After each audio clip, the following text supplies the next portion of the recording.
if you don't have a system and that you run, like I'm just talking trades like plumbing and HVAC stuff. If you don't have a system you run and you just go buy a company, you're trusting that that company had a good system. And if they weren't necessarily doing well, you're probably not going to necessarily do so well. Welcome to the Before You Buy or Sell a Business podcast, where we help buyers and sellers learn more about the acquisition process, discuss recent transactions, and stay up to date on the latest news in the market. Here's your host, Jared Johnson.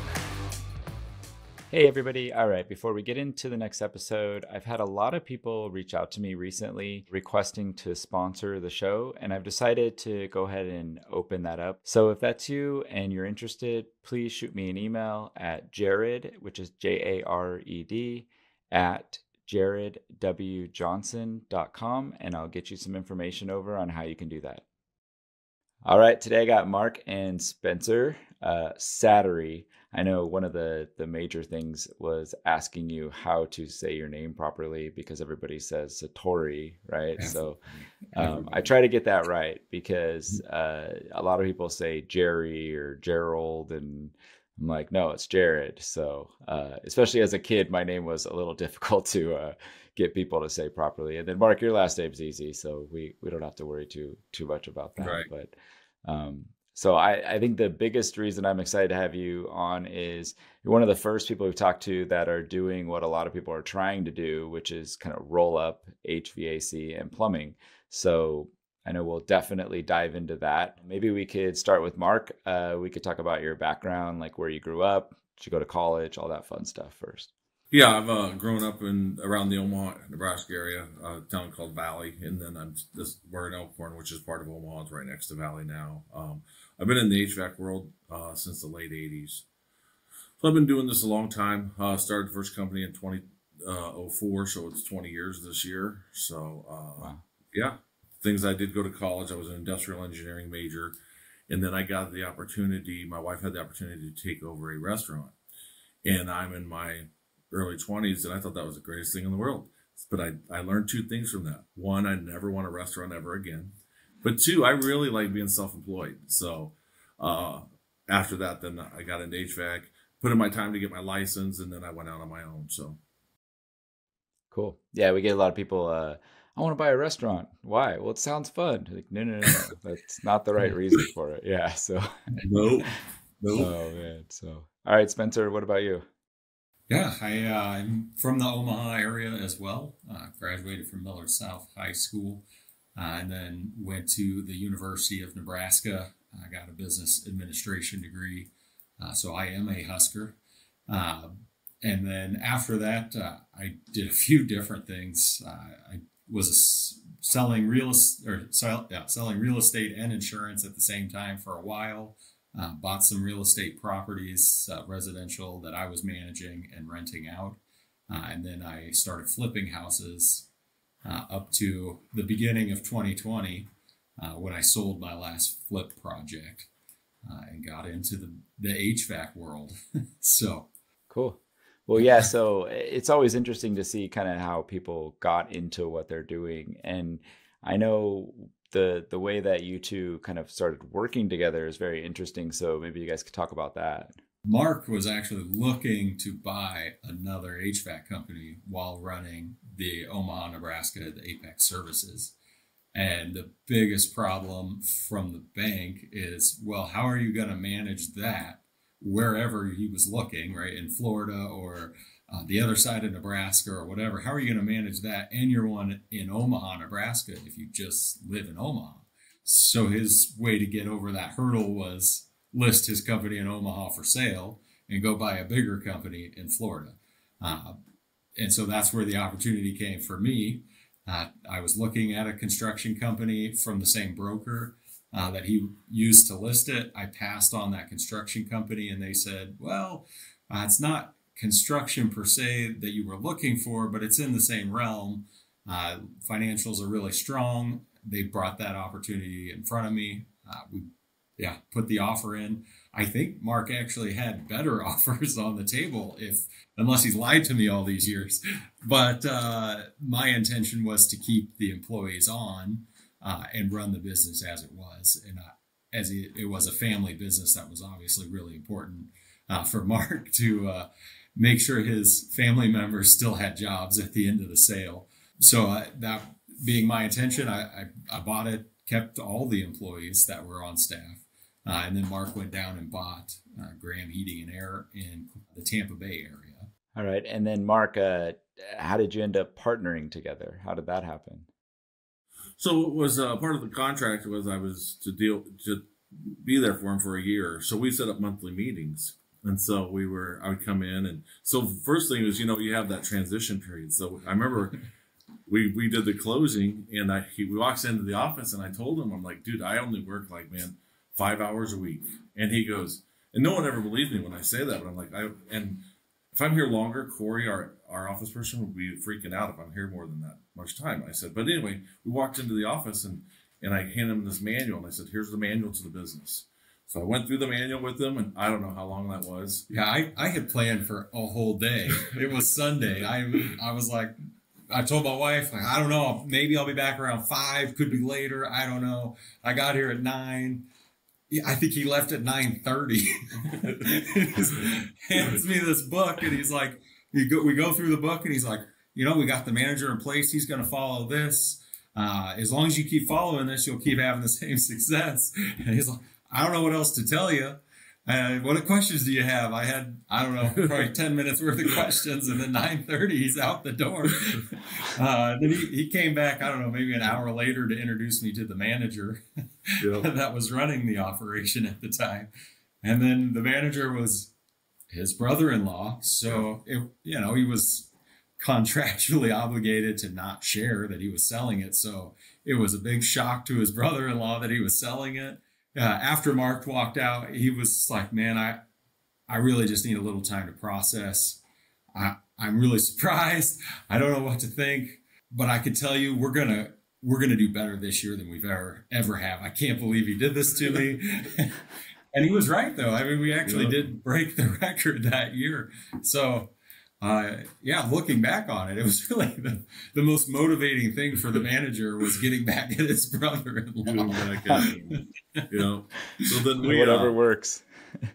So we kept we'd meet once a month and stuff. And so I'd taken over Graham and stuff. And then we were talking, and I'm like, yeah, I want to buy more locations, because you see how great this process is. Because Spencer didn't know anything about HVAC, but he comes in and he just runs it. And it's like, yeah, it's a plug and play, man. You just put this in and we run it and you'll do well. So we did it. And so we were talking, and he's like, well, I want to grow, and I want to grow. Well, we realize his strengths and my strengths are two different things. They're two different things, but we fit well together.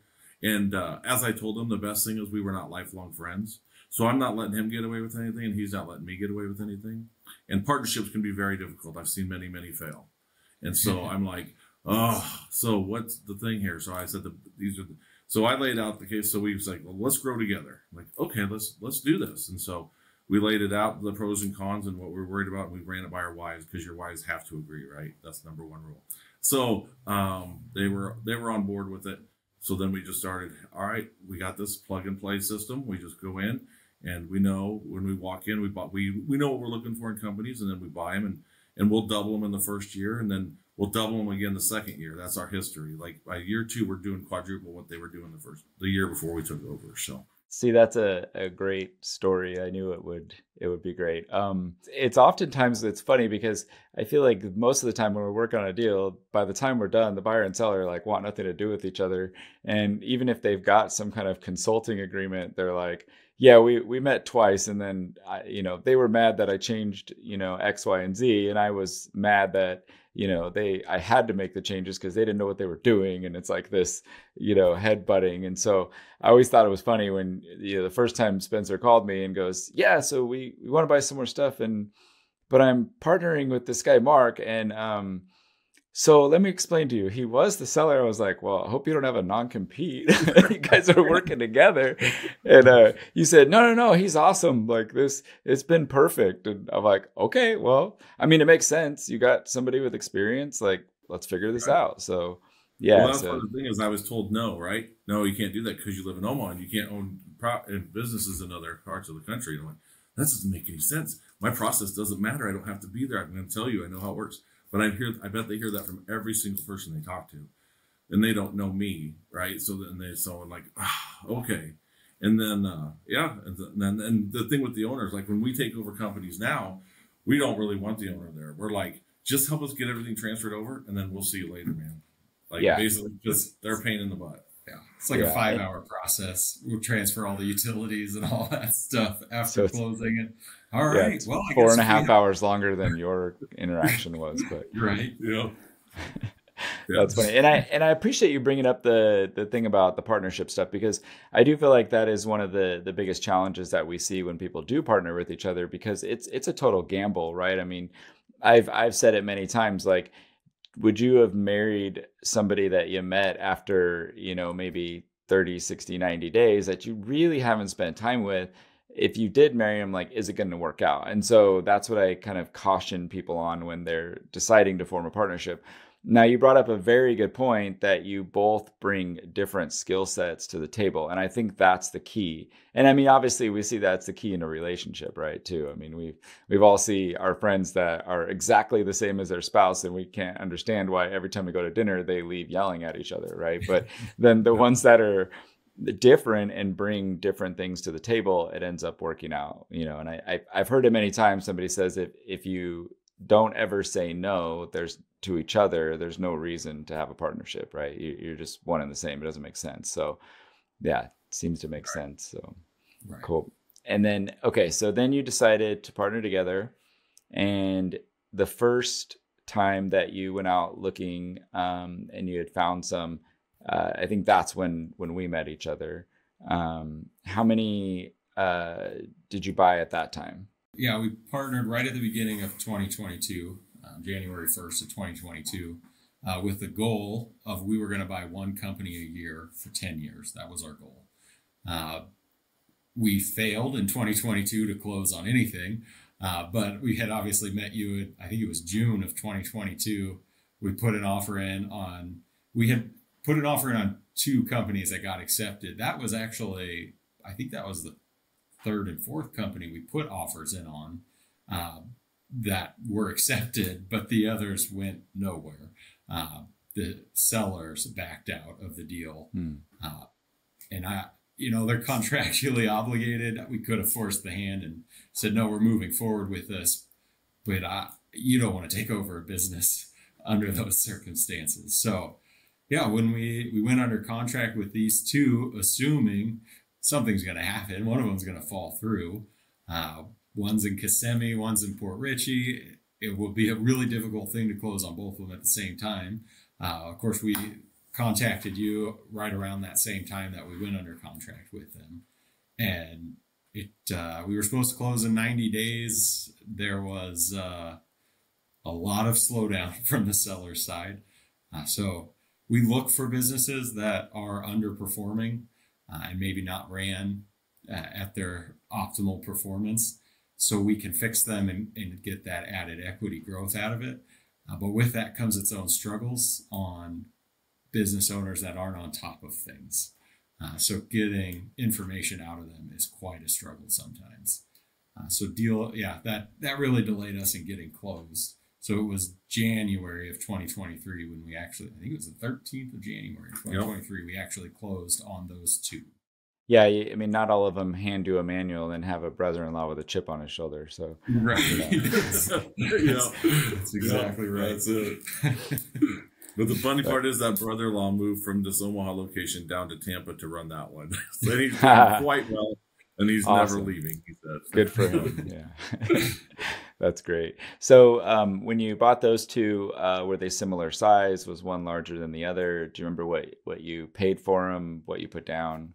Port Richey, I think, was doing about 1.2 million. I think we paid a little over $1 million for it. And then the one in Kissimmee they had a track record of doing 750 to 800, but the most recent year, I think in 2022, they only did like 500. Yeah, 500. They were going down. But yeah, they were definitely on a downward trajectory when we bought them. That was 300. Yeah. That we paid for that one. You got to love the SBA and hey, if you're going to buy a business just like your business, we're going to fund the whole thing for you. So with that, and then we worked in the working capital. So I think technically we financed 107% of the purchase price and got that 7% back. Most deals don't work out that way, but it was nice. It was nice. Yeah, I think at the end of the day, like not everybody fits that criteria, right, or that mold.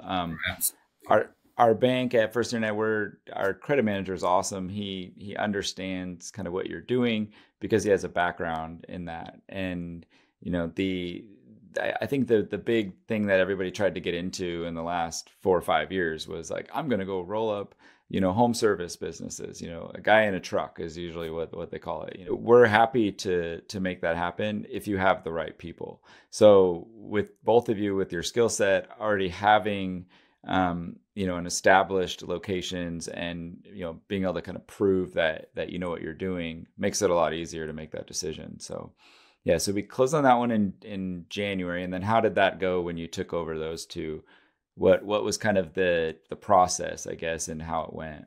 Well, so the more we do this, the better off we get it. So when I went down to Graham, I went down and we took over Graham, and I roll out my manual. I'm like, this is the way things need to run. I'm going to train you.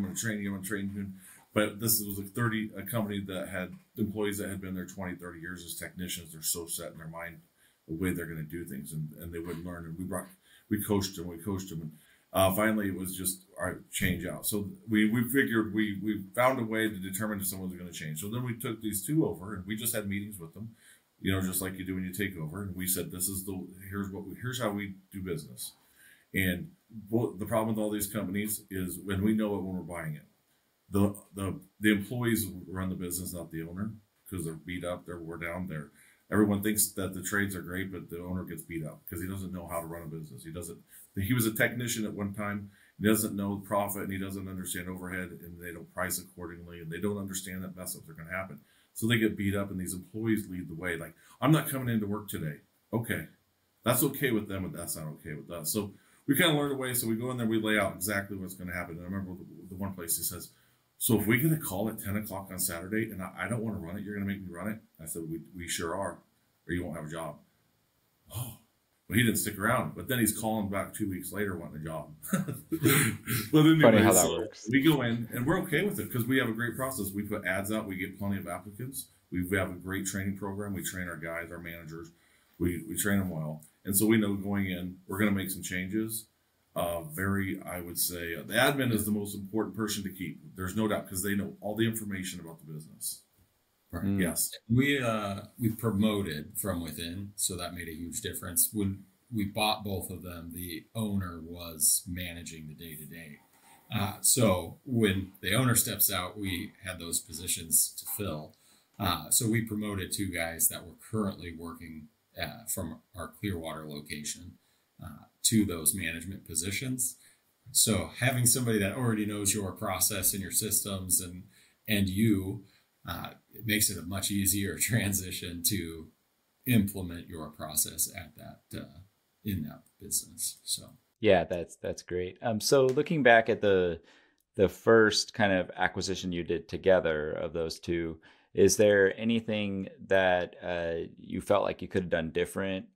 If somebody was saying, hey, what's the best piece of advice that you could give that you learned during that transaction? Is there something there that you could share with us? If they don't have a good system already, if you don't have a system and that you run, like I'm just talking trades, like plumbing and HVAC stuff. If you don't have a system you run and you just go buy a company, you're trusting that company had a good system. And if they weren't necessarily doing well, you're probably not going to necessarily do so well. So it's hard for me to say that because we already had a system, so we were confident in that. The biggest thing I just learned is now banks don't like to hear this, but don't count on your employees staying because it's a different system, even though they make more money. Mm-hmm. Like we laid it out, So that would be my advice is like if you don't have a system to go buy an HVAC or plumbing or something, unless that company is thriving, don't buy it because you're going to have the same problems they did because you don't have a system or if you don't know how to get a system. That's great advice. And, as banks and as us doing this for a very long time and doing so many transactions, we kind of look at it very realistically. And what we want to hear or want to see is not typically what does happen. And we understand that. And so that is why we lean heavily on you as the person borrowing the money, because your experience and, you know, your business acumen really comes into play when you have issues like an employee's leaving. And, you know, I've seen it myself where sometimes you have some turnover and it's probably a good thing. At the end of the day, those people probably weren't the right fit. If you've got somebody else that's willing to listen, that's shapeable, moldable, that you can kind of fit into your system, which clearly works, then you're not too beat up about it. So it ends up working out. So yeah, cool. I think one of the biggest things I have learned, which was really eye-opening for me, was when I bought Apex, everybody stayed. It was a great team. So going in with that expectation for the future, you know, when we first closed on these two, I assumed we'd be able to win all the employees over. I didn't realize it was foreign to me that some people are not willing, even though we pay significantly better than what they were making, they weren't willing to step up to our expectations of employees to make that better pay. So they were willing to sacrifice not getting paid as well for that responsibility, not having to take on that responsibility. That's interesting. Yeah. So I guess you can't completely motivate people that aren't motivating themselves, I guess. So right. Yeah, right. Makes sense. So all right. So then you got those ones under your belt. How long was it before you called me again? Well, in the middle of that, so before we called you again later that year, in 2023, we bought one in Clearwater. It was a small transaction. It was a $200,000 deal. We bought. I don't know if we'd make that same purchase again. Yeah, we learned from that one. I wouldn't make that same purchase because he didn't have service software. Okay. Right. So the cost to get all of those customer files entered into a system was significant. Now we got 5 vehicles with it, probably around $100,000 value. Yeah. We still have his admin person still works for us. He had a long history of success, but he had definitely gave up, completely gave up. So getting a lot of benefit from that has been difficult. So I don't know if I'd make that exact same purchase again. But we paid for that purchase. We paid for that purchase. It's just it was so much work, and that just not having service software is a big one anymore going forward. We know if you don't have service software, it's going to be a tough one for us to fight on. If you're considering selling a business, and especially a service business, and you're not on service software, you should highly consider get into it, get your stuff set up on it, because it makes a transition so much easier. Yeah. And I wouldn't be interested in buying it if you're not on service software of some sort. Yeah, that makes sense. And then we went to, what was it, like 6 months? That was in April of 15th. Did we give you 6 months before we called you again? I don't remember.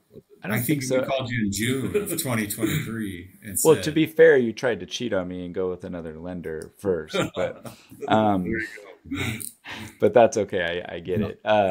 I think it was funny because I think I heard from somebody else, and then you called me and you said, "Hey, I know it hasn't been very long. Can we talk?" And I'm like, "Sure, let's hear it." And we do get those requests, fairly often, and sometimes, and every lender is going to have like a kind of quote unquote rule with it, or most of them will have a line in the sand. You need to operate for 24 months before we'll give you an opportunity. And it's kind of silly to act that way, I feel. With us, we've always tried to say, let's look at every single transaction individually through its own lens and see, can we get this to make sense and this to work? And there's a lot of lenders that are just like, nope, our rule is 24 months and call me then. And sometimes it doesn't make sense to do that. So I think once we started talking and you kind of said, this is what I'm looking to do, I'm kind of like, oh, okay, let me see what we could do, because I feel like we just stopped talking to each other. Let's start again, so Yeah. So that one, after we did that first one with you, we were like, we're never buying two companies at the same time again, man. Never doing that. And so what did we do? We went and bought three at the same time Yeah, with you. exactly. Well, it's better than two is three, So. Yes. Yes. They Yeah, were so you much, had three of those, and then maybe just give us like some quick context on where they were located, the size of them, what you liked about them. yeah, they're all in the southwest area of Florida. So Fort Myers, their office locations were Fort Myers, Northport, and Inglewood.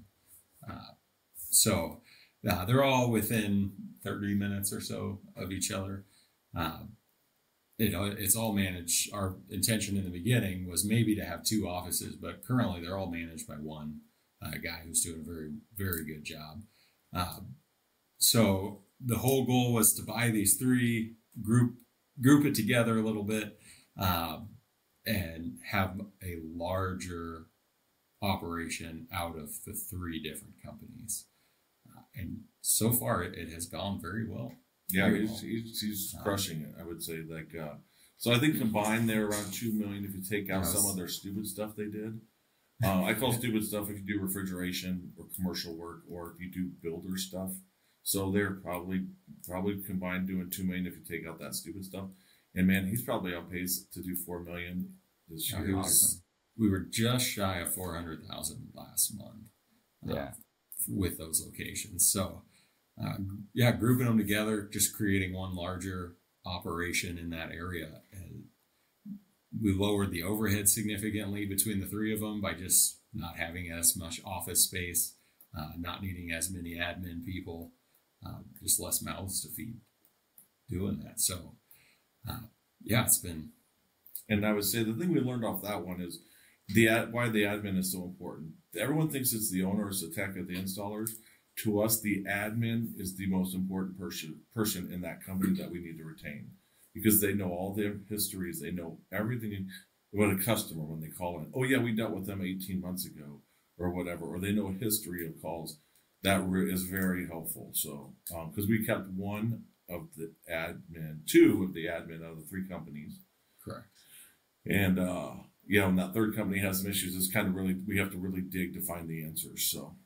that's some great advice. I don't think I've ever had someone tell me that, and it's probably a little bit industry specific, but I think that's some great pieces that we can pull out of that. Definitely something I will start to talk to buyers about and kind of say, hey, are you keeping that person around? What's your plan for it? There's two guys out there that are killing it that told me this is what you have to do, so I trust them.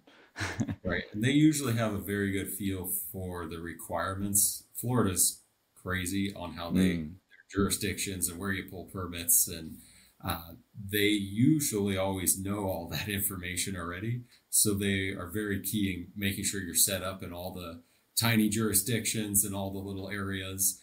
They've pulled all the permits for these places, so they have a really good grasp on not just the customer base, but the local ordinances and requirements as well. Yep.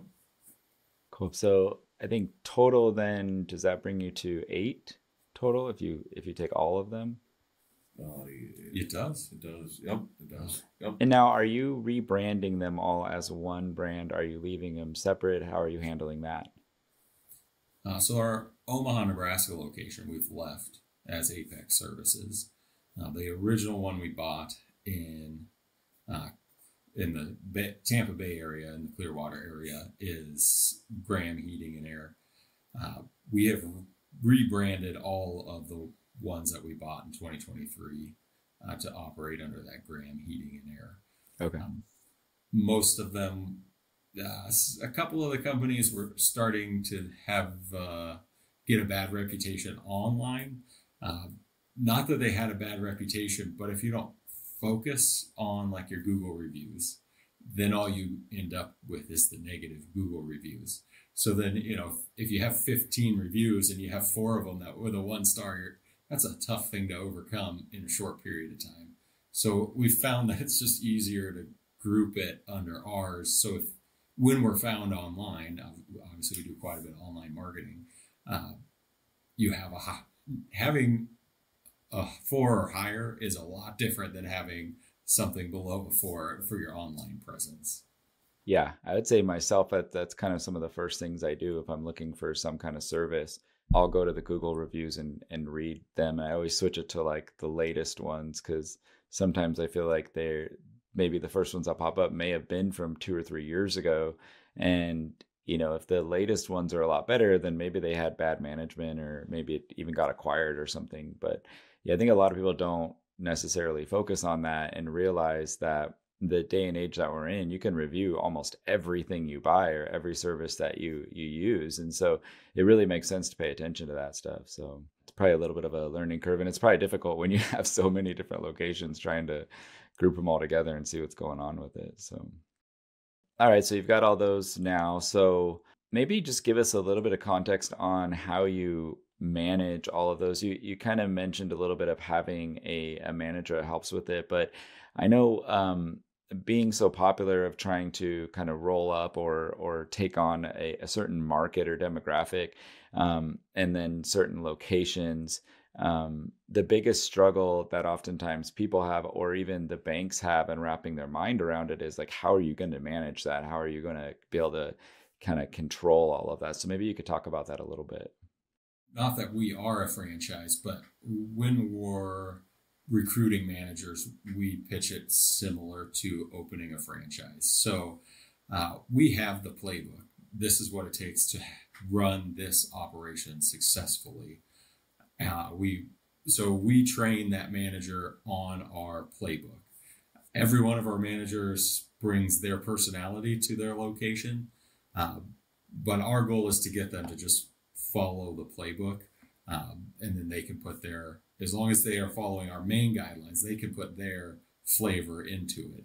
And they have a lot of control. So we hire guys with management experience or experience with us that we've promoted to a manager spot.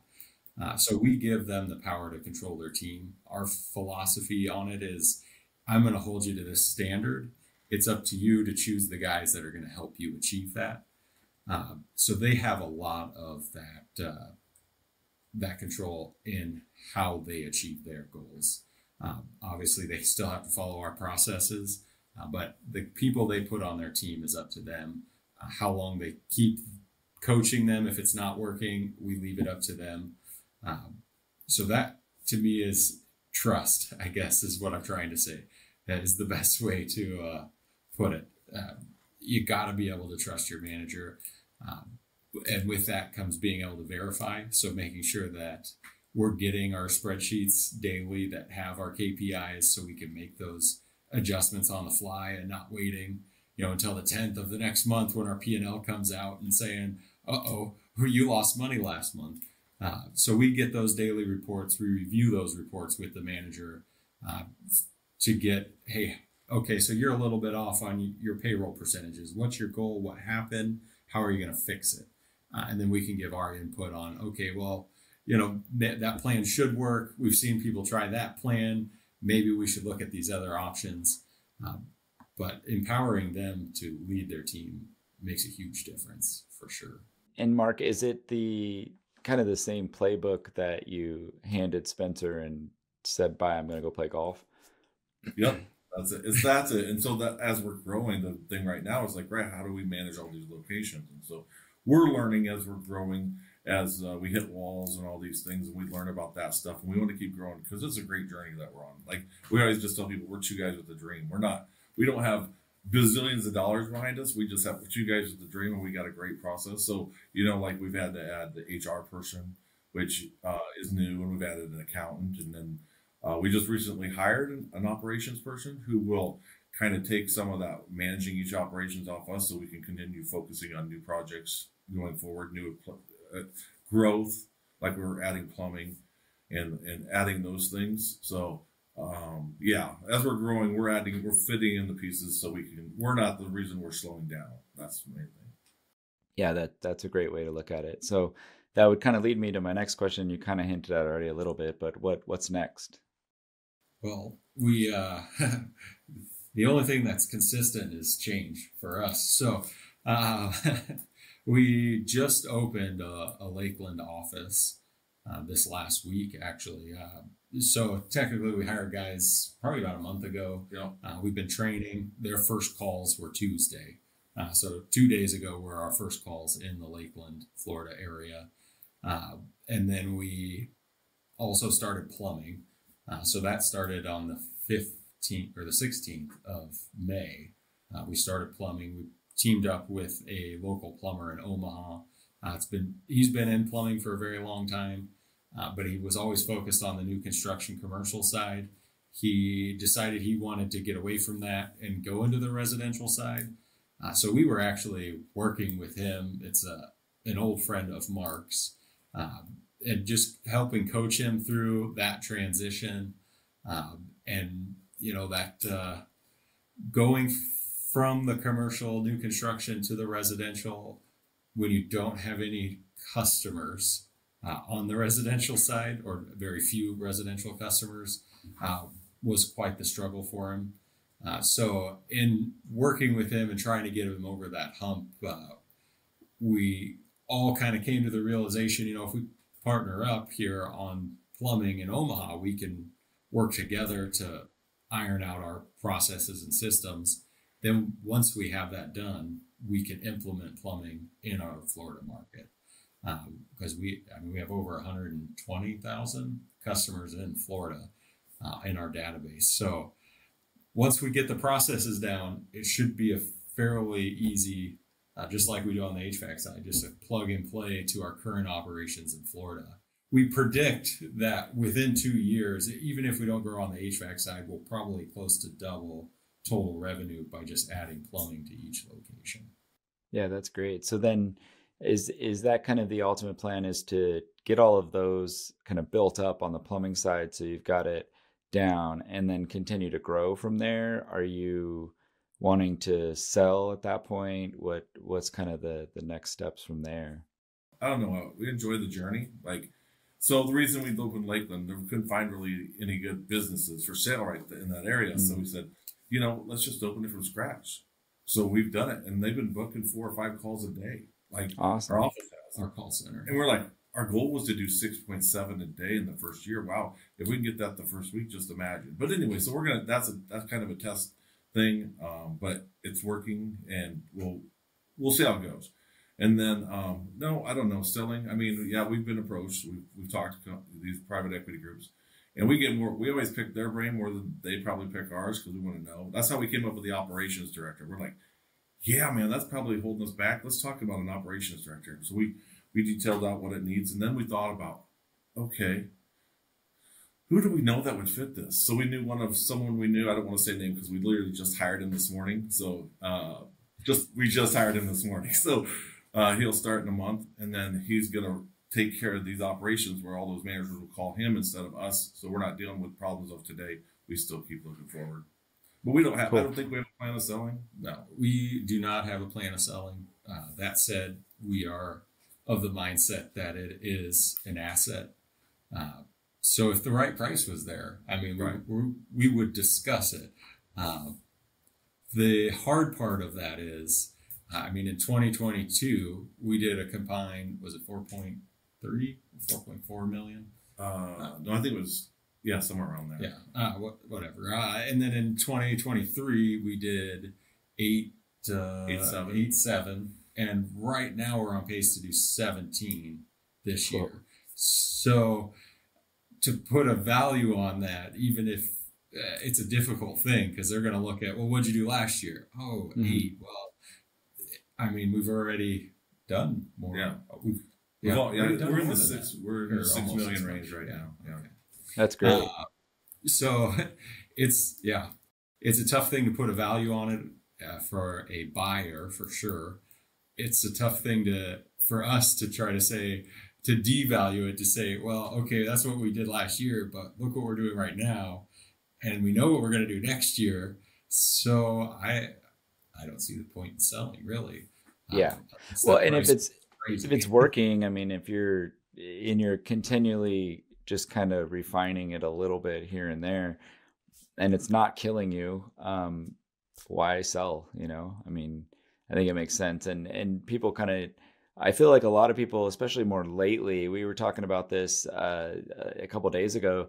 A lot of people look at it as I'm going to roll up, 7, 8, 9, 10 of these, operate it for 1 year, then sell it. And then people get in there and they do it and they go, this is actually kind of fun. I kind of enjoy it. Or they say, I'm doing really well and I'm not working 75 hours a week. Like, why would I turn this off? And then they end up saying, I'm throwing that out the window. I'm going to actually run this. So I think it makes sense. So seems like you're kind of at that point, which is great. So yeah, if you can get into the $30 million revenue range just by adding the plumbing, I mean, that's big. So that's real big money. So that's awesome. Yeah. And it's good to see that it is doable. I think a lot of people are a little intimidated by trying to figure out how to do it.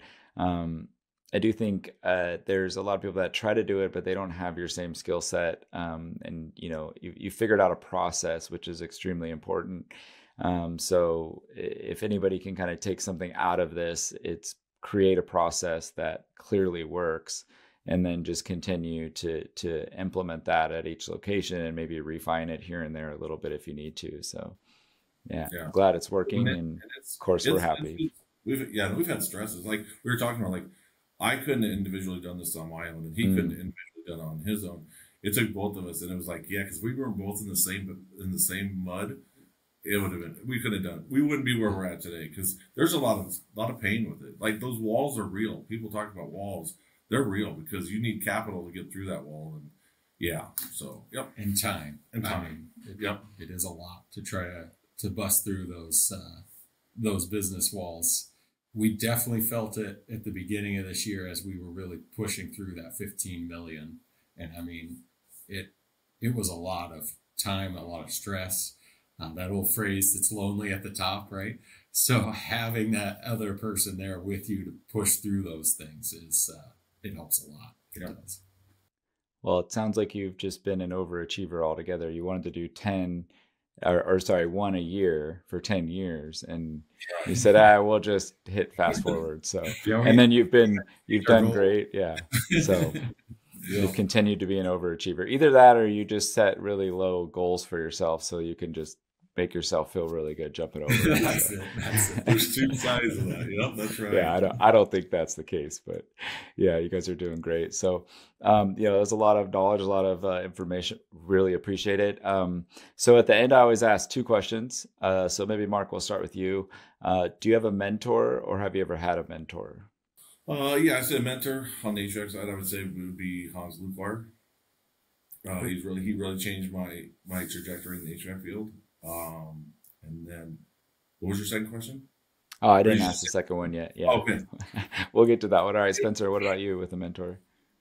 Well, not as much now as maybe he was in 2020 when he handed me this book and said, good luck.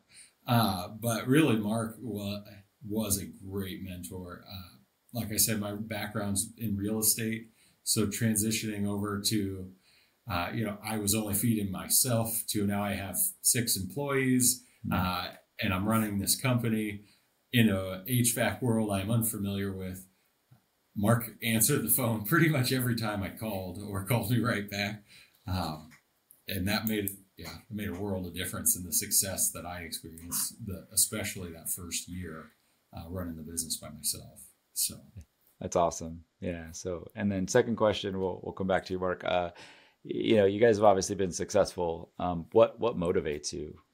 I think just the journey. It's like we set goals, so we have goals, but it's just going through everything, right? I just enjoy the journey. Like it's like you always look back on things and you're like, wow, you remember that? Just I always tell even the managers as they're growing and they're blowing up these things. Yeah, your goal was to do this. But man, look at what you've done, and remember this time that this happened, and the time that this happened, good and bad. I just enjoy the journey. That's great. Yeah, he's not just looking off into space. Yeah, we have a board over here. Written. Oh no, I figured. Yeah. Right, so he's not just looking off into nowhere. Yeah. I need to get a goal board in my office probably, but they're usually up in my head somewhere. So, and then what about you, Spencer? It's the same thing. I mean, I feel like we've really made a huge difference in every market that we go into. It's funny, like Mark said, it really is the journey. When we first start in any market, it's difficult to find guys with experience. We have a great training program. We hire a lot of guys without experience. But then after we've been in the market for even just 6 months, we get people that just walk in and apply. They've heard about what we're doing. They've heard about how we pay. I mean, all the HVAC guys talk to each other every time they're at a supply house. And, they're griping about this and griping about that. And I'm sure our employees have their fair share of gripes like anybody else. But I think that's a big part of it is we change the industry in every market that we go into, and having people that seek us out to come work for us it's a big deal to me. Yeah. So yeah, that's a great way to kind of quantify how you're doing, is if people are starting to call you, because you hear a lot of people where they struggle to find good help. So that's awesome. So, well, yeah, I mean, this was jam-packed, and we'll have to do it again sometime when you decide to buy 5 more next week. Well, I did call you last week about yeah. You did, yeah. So I don't know, write down a goal and then blow it out of the water like you usually do. So that'll be great. But I really appreciate your time. I know you've got a lot going on and stuff, and the listeners will definitely be happy to hear about how this is going, because this is a lot of what people are trying to do. So I really appreciate you guys jumping on here. Absolutely. No, anything really, because you are a big part of that journey, and getting these deals financed is it's not an easy thing. So we definitely appreciate everything that you've also done in helping us achieve our goals. So. Yep. Cool. Well, I appreciate that. Awesome. Well, I'm sure we'll talk again soon. All right. Thanks, Jerry. Thanks, guys. Thank you for listening. We hope you found this podcast informative and helpful. Please don't forget to subscribe on your favorite podcast player. For more information, or if you'd like to discuss a transaction, please go to www.jaredwjohnson.com.